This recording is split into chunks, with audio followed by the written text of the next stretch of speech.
Hello everyone and welcome to the Watkins Dead and Breakfast. In this video tutorial we're going to be refurbishing these old tombstones. We've had these for several years now, and as you can see they've seen better days. A lot of the paint is peeling off, the monster mud is dried out and chipping away, so they're in need of some good TLC. In this video we're going to be cleaning them up, repainting them, and getting them ready for this Halloween season. So stick around, it's going to be fun.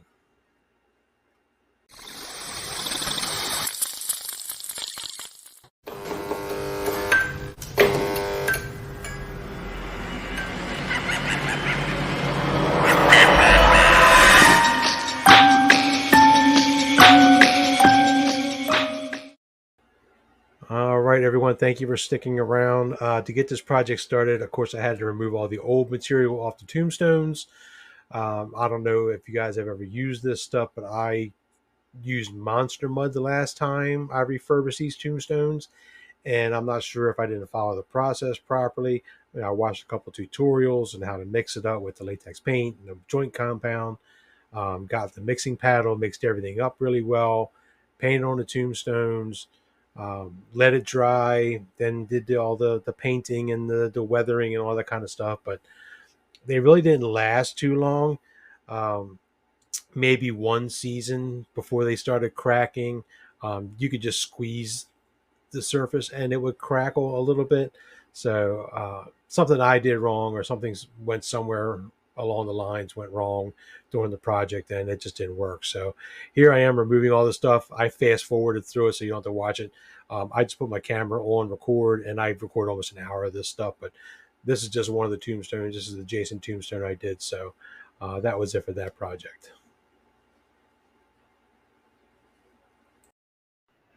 And this is what they look like once I got everything sanded down and cleaned up. I had to glue the top of this tombstone onto the base with some liquid nail. Got that all secured so that won't go anywhere. Re-glued in the PVC pipe for the stand to help it stay up in the wind and the rain. But as you can see, Jason's tombstone is completely cleared off. That whatever the guy did for that Edgar Allan Poe and the Beethoven, I'm not sure what he used on the surface, but that stuff did not want to come off, and I didn't want to keep seeing anything that ruined any of the letters. So, especially in Dracula as well, you can see Dracula as well. I did as much off as I could. But some of the other ones got them completely cleared off. Um,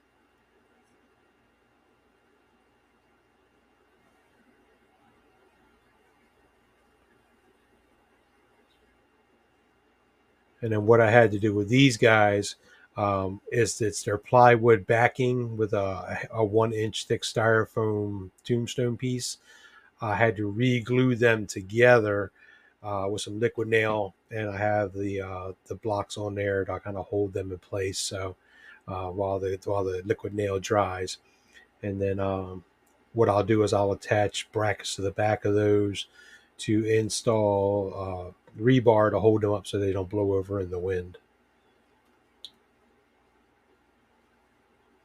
Once that's all done and dried, I can go ahead and get started on the black base coat, which will be coming up next.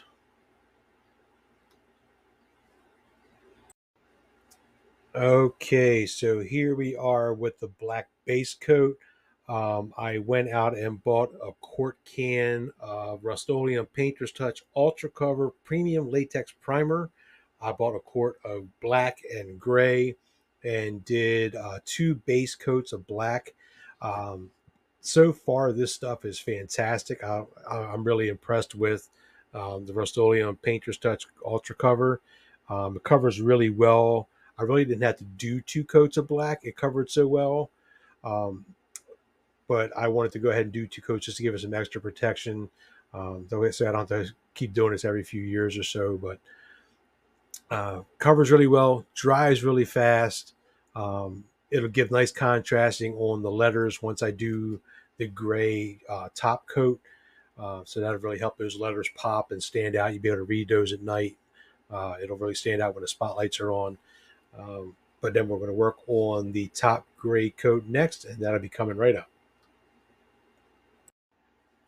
All right, so we got the gray top coat on.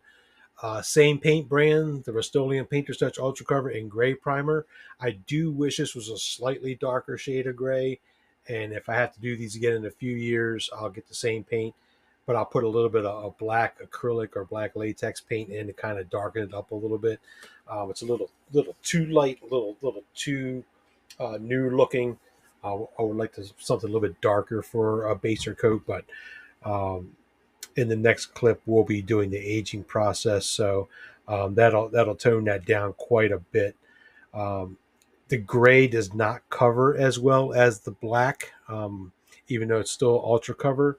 The black covered really well. The gray, I definitely had to do some coats on that, and that didn't work out too well for me. But everything's looking good so far. I'm going to go on to the weathering process.